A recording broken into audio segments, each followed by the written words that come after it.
سورہ الحج رکوع نمبر 4 تلاوت. وَإِذْ بَوَّأْنَا لِإِبْرَاهِيمَ مَكَانَ الْبَيْتِ أَلَّا تُشْرِكْ بِي شَيْئًا وَطَهِّرْ بَيْتِيَ لِلطَّائِفِينَ وَالْقَائِمِينَ وَالرُّكَّعِ السُّجُودِ وَأَذِّنْ فِي النَّاسِ بِالْحَجِّ يَأْتُوكَ رِجَالًا وَعَلَى كُلِّ دَابِرٍ يَأْتِينَ مِنْ كُلِّ فَجٍّ عَمِيقٍ لِيَشْهَدُوا مَنَافِعَ لَهُمْ وَيَذْكُرُوا اسْمَ اللَّهِ فِي أَيَّامٍ مَّعْلُومَاتٍ عَلَى مَا رَزَقَهُم مِّن بَهِيمَةِ الْأَنْعَامِ فَكُلُوا مِنْهَا وَأَطْعِمُوا الْبَائِسَ الْفَقِيرَ ثُمَّ لْيَقْضُوا تَفَثَهُمْ وَلْيُوفُوا نُذُورَهُمْ وَلْيَطَّوَّفُوا بِالْبَيْتِ الْعَتِيقِ ذَلِكَ وَمَن يُعَظِّمْ حُرُمَاتِ الله فهو خير له عند ربه وأحلت لكم الأنعام إلا ما يتلى عليكم فاجتنبوا الرجس من الأوثان واجتنبوا قول الزور حنفاء لله غير مشركين به ومن يشرك بالله فكأنما خر من السماء فتخطفه الطير أو تهوي به الريح في مكان سحيق ذلك ومن يعظم شعائر الله ومن يعظم شعائر الله فإنها من تقوى القلوب لكم فيها منافع إلى أجل مسمى ثم محلها إلى البيت العتيق.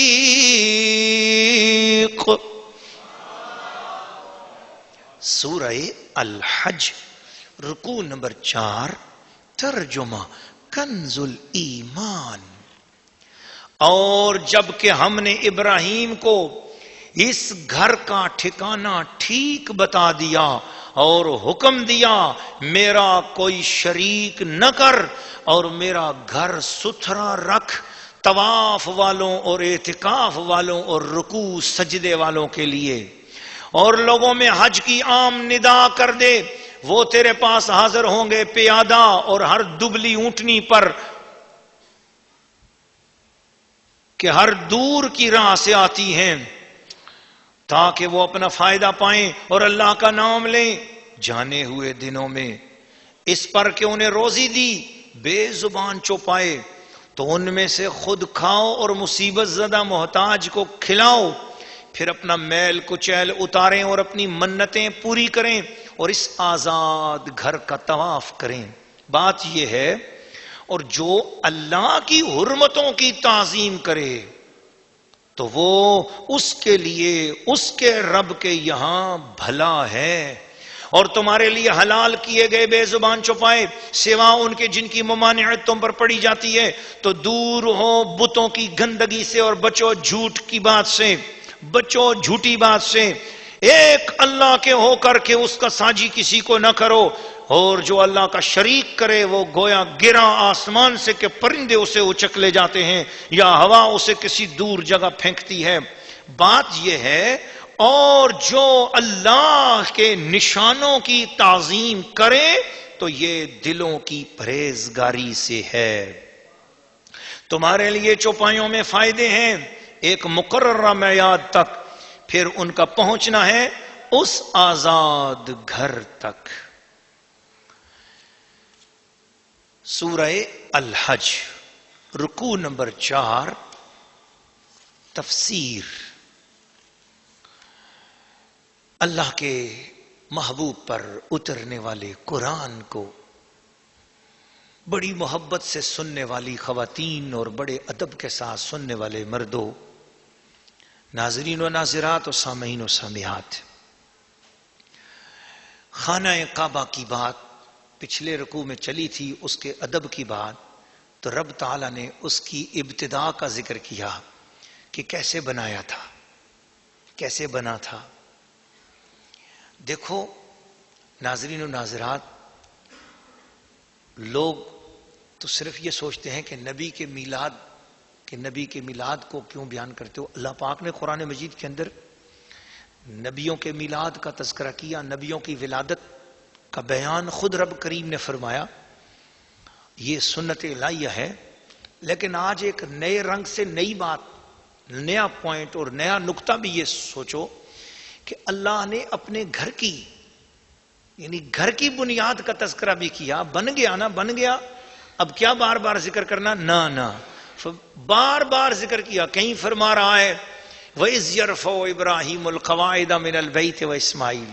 وہ کیا منظر ہوگا جب خانہ کعبہ کی دیواروں کو حضرت اسماعیل اور ابراہیم علیہ السلام چن رہے تھے.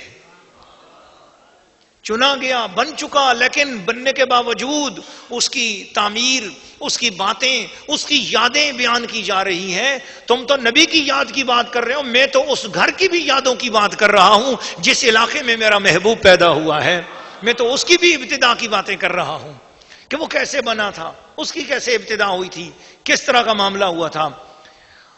تو سب سے پہلے حضرت آدم علیہ السلام نے خانہ کعبہ شریف کی تعمیر فرمائی، اور طوفان نوح کے موقع پر خانہ کعبہ کی پوری بنائی ہوئی حضرت آدم علیہ السلام والی عمارت کو اللہ تعالیٰ نے آسمان پر اٹھا لیا. تو پتہ یہ چلا، اس سے ایک بات ثابت ہوئی، جب بھی کوئی ایسا اجتماعی طور پر کوئی حادثہ پیش آ رہا ہو تو جو تبرکات والی چیزیں ہیں ان کو وہیں نہیں چھوڑنا چاہیے، ان کو اپنے ساتھ لے جانا چاہیے. تبرکات کا ان کی حفاظت کرنی چاہیے، ان کو اس جگہ سے ہٹا لینا چاہیے. یہ اشارہ ہے نا اس طرف. اور پھر حضرت ابراہیم علیہ السلام کا زمانہ آیا. اللہ پاک ارشاد فرماتا ہے وَإِذْ بَوَّأْنَا لِإِبْرَاهِيمَ مَكَانَ الْبَيْتِ. حضرت ابراہیم علیہ السلام پہاڑیوں کے درمیان آ گئے. اب وہاں پر تو خانہ کعبہ ہے نہیں. جو خانہ کعبہ بنا ہوا تھا اس کو تو رب کریم نے اٹھا لیا آسمان پر، وہ تو وہاں نشانی کی طرف چلا گیا ہے. اب نئی اس جگہ پر عمارت بنانی ہے تو وہ کہاں تھا؟ اب وہاں پر تو طوفان گزرنے کے بعد پھر مٹی مٹی، ریت ہی ریت ہے. کیا پتہ چلتا ہے کہ کہاں تھا؟ اللہ فرماتا ہے اس کی جگہ بھی ہم نے ابراہیم علیہ السلام کو ہم نے خود بتائی. وہ کیسے؟ مفسرین کرام فرماتے ہیں کہ اللہ تعالیٰ نے ایک ہوا مقرر کی، اس ہوا نے آ کے اس جگہ کو صاف کر دیا جہاں جہاں پر خانہ کعبہ تھا. ہوا آ کر صرف اتنی جگہ کو اس نے صاف کر دیا جہاں پر خانہ کعبہ شریف اب ہے.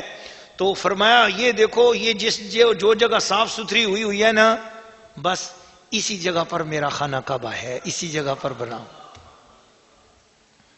اور ایک دوسرا قول بھی ہے کہ اوپر بادلوں میں ایک ابر بھیجا اللہ نے، ایک بادل بھیجا، وہ بالکل خانہ کعبہ کی عمارت پہ آ کے کھڑا ہو گیا. اب ارد گرد اور کوئی بادل نہیں تھا. حضرت ابراہیم علیہ السلام کو فرمایا گیا جیسا خانہ کعبہ مکعب نما ہے نا، مکعب نما خانہ کعبہ کی جیسی شیپ ہے، بالکل اسی شیپ کا بادل، اور خانہ کعبہ والی اسی جگہ پر آ کر وہ بادل کھڑا ہو گیا. تو حضرت ابراہیم علیہ السلام سے فرمایا گیا جس جگہ یہ بادل ہے اور نیچے جگہ صاف ہے، بس اسی جگہ پر اسی کے مطابق آپ بنیادیں کھود لو اور یہیں پر میرا گھر بنا دو. مولا کریم، ایک سوال ہے محبت کا، ناظرین و ناظرات کی طرف سے ہے، ہم سب کی طرف سے ہے. محبت والے مسلمان، ادب والے مسلمان، اے اللہ تیرے حضور سوال کرتے ہیں. ایک دل میں پیار بھری بات آتی ہے قرآن پڑھتے ہوئے کہ یا اللہ تو نے آسمان بنایا خود، زمین بنائی خود، پہاڑ بنائے خود، سمندر بنائے تو نے آپ، ہر چیز تو نے اپنے کلمہ کن سے بنائی.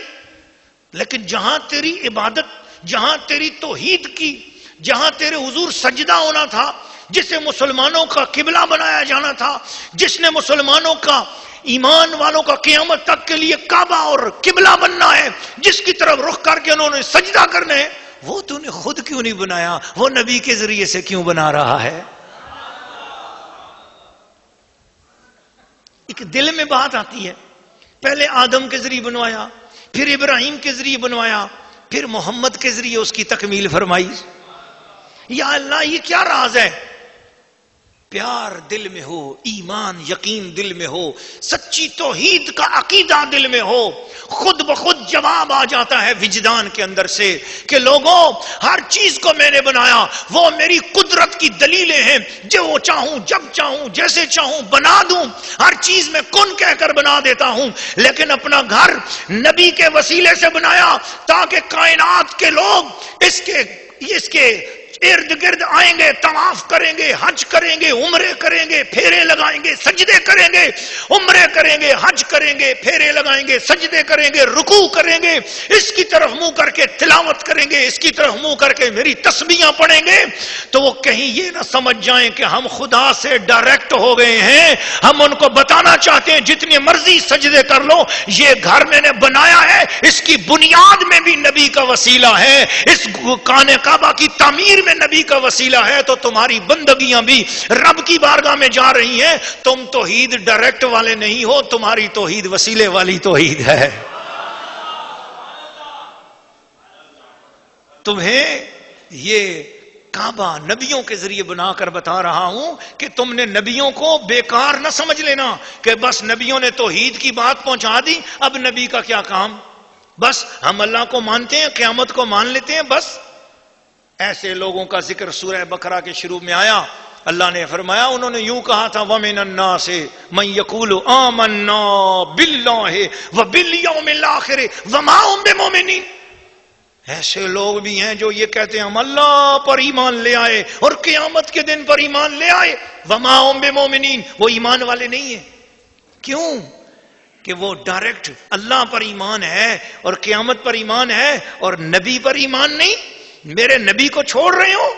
ہاں، دامن مصطفیٰ ہاتھ میں تھام کر مجھ پر اور قیامت پر ایمان لے آؤ گے تو تمہیں ایمان نصیب ہو جائے گا۔ نبی کا دامن نہ چھوڑنا، اس لیے نبی کے ہاتھوں سے اپنا گھر بنوایا۔ اس سے ایک بات یہ بھی پتہ چلتی ہے کہ جب مکان بنایا کرو، یہ تفسیر صوفیانہ ہے، جب کوئی تعمیر کیا کرو، مکان بنایا کرو تو نیک ہستیوں سے اینٹ رکھوا لیا کرو۔ ہمارے ہاں جو ہوتے ہیں نا لوگ مکان بناتے ہیں تو اس سے پہلے کسی بزرگ کو بلا لیتے ہیں، اللہ والے کو، نیک بندے کو کہتے ہیں جی آپ اینٹ رکھیں، پہلی اینٹ اس سے رکھواتے ہیں، اس لیے کہ اللہ پاک نے بھی یہ کام کیا کہ بنایا وہ فرشتوں کے ذریعے بنوانے کی شان والا ہے، مگر فرشتوں سے بھی زیادہ بزرگ ہستیاں انبیاء ہیں، تو انبیاء کے ذریعے اپنا گھر بنوایا، تو لوگوں کو طریقہ بتایا کہ گھر بنانے ہوتے ہیں تو بزرگوں سے ابتدا کروایا کرتے ہیں۔ پھر فرمایا کہ حضرت ابراہیم سے جب خانہ کعبہ بن گیا، فرمایا ابراہیم اس طرح کرو، جبل بو کو بیس پہ چڑھ جاؤ، پہاڑ پہ چڑھو اور آواز دو لوگوں کو۔ اب وہاں پر کھڑے ہیں، جنگل ہے، بیابان ہے، ایک والد گرامی ہے حضرت سیدنا ابراہیم خلیل اللہ علیہ السلام، دوسرے صاحبزادہ گرامی ہے حضرت سیدنا ذبیح اللہ اسماعیل علیہ السلام، دونوں ہستیاں ہیں، اور تو کوئی اتنے بندے ہی نہیں ہے، کوئی نہیں ہے، یا قریب قبیلہ بنی جرم کی کوئی آبادی ہے، بس ہوں گے وہ لوگ کوئی 50 100 500 1000 بندے ہوں گے۔ لیکن حضرت ابراہیم علیہ السلام جب کھڑے ہوئے اللہ اللہ اللہ اللہ پہاڑ پر، فرمایا عرض کیا یا اللہ میں کسے آواز ہوں؟ فرمایا تم سارے انسانوں، وَأَذِّن بِالنَّاسِ، تمام انسانوں کو آواز دو کہ آؤ حج کرو۔ تو حضرت ابراہیم علیہ السلام پہاڑ پر چڑھ گئے اور جہان کے لوگوں کو ندا کر دی، کیا لوگوں اللہ تعالیٰ کے گھر کا حج کرو جس کے مقدور میں ہے۔ ادھر ابراہیم نے آواز دی، ماؤں کے پیٹوں میں جو لوگ تھے اللہ نے ان تک بھی آواز پہنچا دی، دنیا بھر کے اندر آواز پہنچ گئی، عالم ارواح میں جو لوگ تھے ان تک آواز پہنچ گئی، قیامت تک آنے والے لوگوں تک ابراہیم کی آواز پہنچ گئی، اور جس تک آواز پہنچی انہوں نے باپوں کی پشتوں میں، ماؤں کے پیٹوں میں، جہاں کہیں کسی روح نے سنا اس نے لبیک کہہ دیا، اللہ نے اس کے مقدر کے اندر حج کرنا لکھ دیا۔ پھر اس آواز پر جس نے جتنی مرتبہ لبیک کہا اس کو اتنی مرتبہ وہاں کی حاضری مل رہی ہے۔ کسی نے لبیک لبیک لبیک کہا 4 بار کہا، اسے 4 حج مل گئے۔ جس نے لبیک لبیک لبیک لبیک لبیک جتنے مرتبہ کہا ہمارے ایک حاجی صاحب ہمیں ملے، میں نے کہا کتنے حج کیے؟ ماشاءاللہ. وہ کہنے لگے اللہ پاک نے مہربانی کی اس سال 60واں حج کر کے آ رہا ہوں. میں نے کہا سبحان. گویا انہوں نے 60 مرتبہ کہا تھا لبیک لبیک لبیک لبیک لبیک. رب نے کرم فرما دیا، ٹھیک ہے، عمر بھی بڑھ گئی اور حج بھی نصیب ہو گئے، دولت بھی مل گئی. بھئی حج ملتا ہے نا تو کوئی دولت ہوتی ہے، صاحب توفیق ہوتا ہے. وہ آواز بھی انہوں نے دی، جن کے مقدور میں حج ہے وہ حج کے لیے آؤ. تو گویا لبیک کرنے کی برکت ہے کہ اللہ نے عمر بھی دے دی، مقدور بھی دے دیا اور مقدر بھی بنا دیا. تو اذن کا خطاب، دوسری تفسیر یہ ہے کہ اذن کا خطاب نبی پاک صلی اللہ علیہ وسلم کے لیے ہے، اور حجۃ الوداع کے موقع پر حضور علیہ الصلوۃ والسلام نے فرمایا اے لوگو، اللہ نے تم پر حج فرض کیا ہے تو حج کرو. اور اسی طرح اس تفسیر شریف کے اندر جو ہے وہ جاتے ہوئے دنوں کا ذکر کیا گیا، ایام معلومات، جانے ہوئے دنوں کا ذکر کیا گیا. وَيَذْكُرُ اسْمَ اللَّهِ فِي أَيَّامٍ مَعْلُومَاتٍ، جانے ہوئے پہچانے ہوئے دنوں میں اللہ کا ذکر کریں. جو یہ پہچانے ہوئے دنوں سے کیا مراد ہے؟ تو اس کی تفسیر کرتے ہوئے صدر الفاضل فرماتے ہیں کہ اس سے ذی الحجہ کے پہلے 10 دن مراد ہیں. یہی روایت حضرت علی کی ہے، یہی روایت حضرت ابن عباس کی ہے، یہی حضرت حسن کی ہے، اور یہی حضرت قتادہ رضی اللہ تعالی عنہم کی ہے. اور یہی مذہب ہمارے امام اعظم ابو حنیفہ نعمان ابن ثابت رضی اللہ تعالیٰ عنہ کا ہے. اور صاحبین کے نزدیک اس میں اختلاف ہے. حضرت امام ابو یوسف اور امام محمد فرماتے ہیں کہ اس جانے ہوئے نزدیک کے دنوں سے مراد ایام نہر ہیں، یعنی وہ جو 3 دن قربانی کے وہ مراد ہیں. اور یہ قول حضرت عمر رضی اللہ تعالی، حضرت عبداللہ ابن عمر رضی اللہ تعالی عنہما کا ہے. تو دونوں تقدیروں میں یہاں پر ان دنوں سے خاص روزے عید بھی مراد ہے، بڑی عید کا دن بھی گویا مراد ہے. تو یہ بات تفسیر احمدی میں بھی موجود ہے. پھر اسی طریقے سے اسی کے اندر اسی رکوع میں اللہ تعالیٰ نے ارشاد فرمایا کہ ایمان والے لوگوں، قربانی کے جو جانور ہیں ان کی قدر کرو. اور فرمایا کہ یہ قربانی کے جانور کیا ہیں؟ شعائر اللہ. یہ قربانی کے جانور اللہ کا نشان ہے، اللہ کی نشانیاں ہیں. ادھر اللہ تعالیٰ نے قرآن مجید کے اندر سورہ البقرہ میں دوسرے پارے کے اندر ارشاد فرمایا ان الصفا والمروہ من شعائر اللہ. وہ پہاڑی کا وہ حصہ اور وہ پہاڑیاں جن پر میری بندی ولیہ سیدہ ہاجرہ رضی اللہ تعالی عنہا کے قدم لگے ہیں، وہ جگہ اللہ کے نشانوں میں سے ایک نشان ہو گئی ہے. ان الصفا والمروہ من شعائر اللہ، اللہ نے اپنی نشانیوں میں سے ان دونوں کو کر دیا ہے جب سے اس پہ ولیہ کے قدم لگے ہیں. اور یہاں فرمایا حاجیوں، تم جس جانور کو خریدتے ہو وہ جانور خریدنے سے پہلے تک تو ٹھیک ہے، وہ جانور تھا، ایک عام جانور ہے، بس وہ قابل تعظیم نہیں ہے نا. لیکن جب قربانی کی نیت سے اس کے پیسے دے دیے تم نے، اور جو ہی تم نے اس کی رسی پکڑ کر ہاتھ میں لیا، جب تک وہ اپنے مالک کے پاس تھا وہ جانور تھا.